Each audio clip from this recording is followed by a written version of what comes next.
Came from little town, Idyllic village, West Limerick.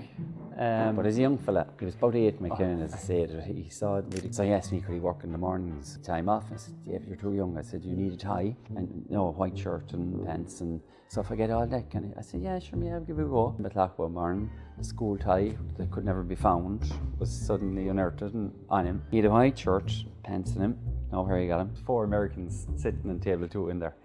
And he had his order book.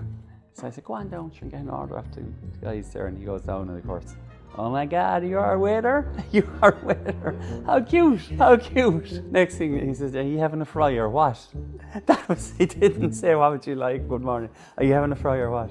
So one of them said, may I have some scrambled eggs? Hang on, he said. So I was actually listening behind the thing. So how is he going to handle this one? Like, he shot in anyway, he nearly knocked me down. How do you spell scrambled eggs? I was always a bit slow, I think. Yeah.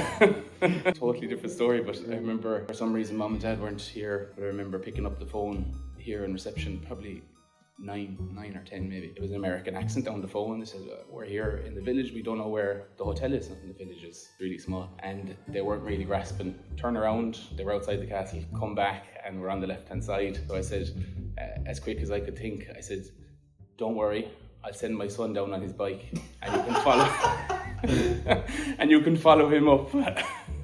Lo and behold, by the time I got back up on my bike, Mum and Dad were back on reception and they were able to check them in, but